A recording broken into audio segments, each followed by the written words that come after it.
Ассалаумағалейкум қазақ елі. Бүгін 10 маусым 2026 жыл. Біз Қызылорда облысы Жаңақорған ауданында Мейіржан Ғаниұлының қайтыс болғаны туралы әлеуметтік желіге шығарған болатынбыз. Әке шешесінің айтуы бойынша. Ал енді ол жерге Мейіржанның інісі күдікті ретінде Санжар деген 15 жасар бала қамауда отыр. Бұл жерде кеше соған куәгер болып сол жерде жүрген азамат Мейіржанның сыныптасы екен, болған оқиғалар туралы айтты. Бұл жерде полицияның істеп жатқан іс-әрекетіне күмән туындайды. Ол туралы арыз басқа жазылса да қаралмай отыр деп жанайқайларын жеткізіп жатыр. Соны біз солардың комментариясымен және мынау құзырлы орган ішкі істер министрі, бас прокуратураның назарына және Қызылорда облысының прокуратурасына, Жаңақорған аудандық прокуратурасына назарына айтамыз. Енді мына жерде 15 жасар бала Қызылорда облысы Жаңақорған ауданында бұндай өлім болып ашылмай қалған өлімдер бар деп сол Қызылорданың тұрғындары айтып жатыр. Есігінің алдында мұғалімді де өлтіріп кеткен дейді, бірақ ашылмай қалып жатқан жағдайлар бар дейді. Бұл полицияның селсоқтығы ма, жоқ полицияның тәжірибесіздігін білдіре ме?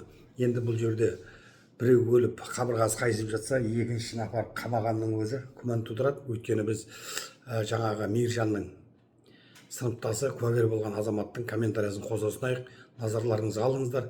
Қабырғасы қайысып отқан отбасына көңіл айтудың орнына осындай іс-әрекет жасап отқан полицияға айтатын сөзіміз қалмады.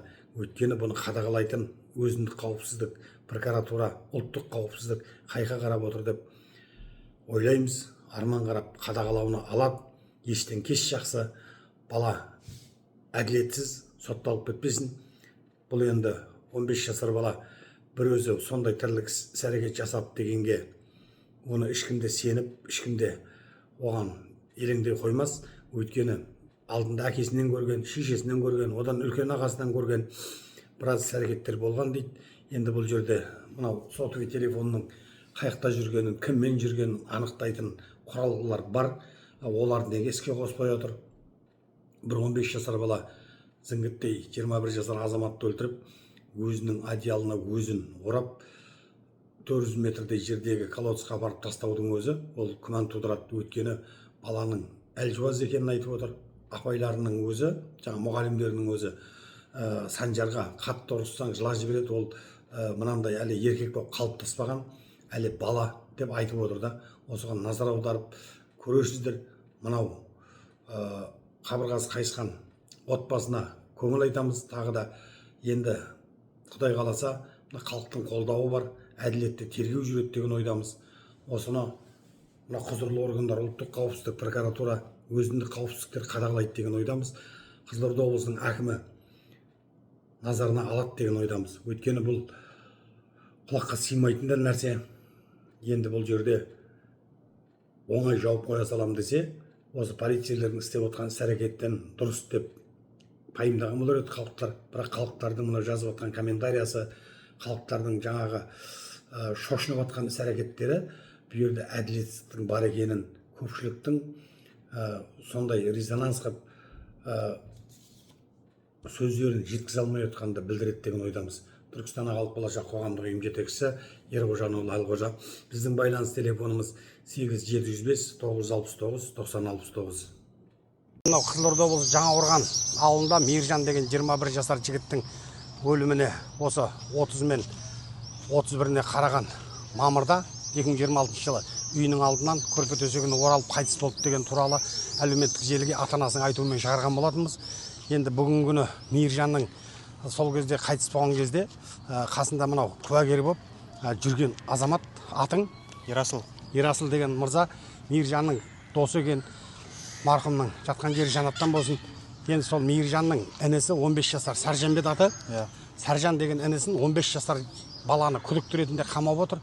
Бірақ бұл жерде тергеу амалдарына шамалы күмән келтіруде. Өйткені мынау Ерасылдың айтуы бойынша оқиға орнында қалай болды Ерасыл, қалай тексерілді, осы туралы айта кетесің ба? Марқұм Мейіржанды құбырдан шығарып, бетінде 3 жеріне жіппен байланған. жіптерді шешіп, бөлек қапқа салып алып кетті, мәйіттен бөлек. Ал енді жіптерді бөлек қапқа салып алып кеткенде, ол жіптің аузын байлап пакеттің сендерге қол қойдырды ма? Жоқ, о жерде. Ондай болған жоқ па? А содан кейін оқиға болған орында жаңағы Мейіржанды көтеріп алып шыққан лестницаны полицейлер ақ дәкемен жұмыстар жүргізіп видеоға түсірді ма? Жоқ, ондай болған жоқ па? Жоқ. Полицейлер сол оқиғаны болған кезде сіздерді видеоға түсірді ма? Иә, видеоға түсірілді, солай жүргізілді. Ал демек, ол жерде лестницалардан ешқандай бір қалдық іздеген полиция болған жоқ деп тұрсыз ғой, иә?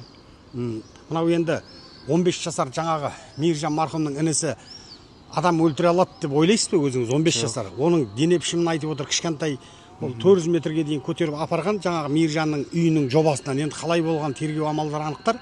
Бірақ 400 метрге бір адам көтеріп апару мүмкін ба? Жоқ, мүмкін емес. Ал енді біз айта кетуіміз керек, тағы да Мейіржан марқұмның телефоны жаңа колодцқа дейін барып келген туралы халықтар айтып жүрді, халықтың арасында.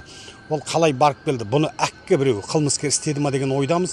Өйткені сол оқиға орнына телефон бірге барып, қайтып алып кеп, есігінің алдындағы баспалдаққа қойып кеткен туралы да жұрттар шулап жатыр. Бұл туралы енді тергеу амалдары, полиция істі жапса болды, тергеуді сонымен тоқтатпақшы ма? Нағыз қылмыскер ертең бостандықта қалып кетпей ме? Осы мәселеге шырылдап ата-анасы бізді шақырған, біз соған келіп отырық. Түркістан ағалық болашақ қоғамдық ұйым жетекшісі. Біздің байланыс телефонымыз 8 705 969 9069. Байланыста болыңыздар, біз арман қарап ақпаратпен болған оқиғаны сіздерге жеткізетін боламыз.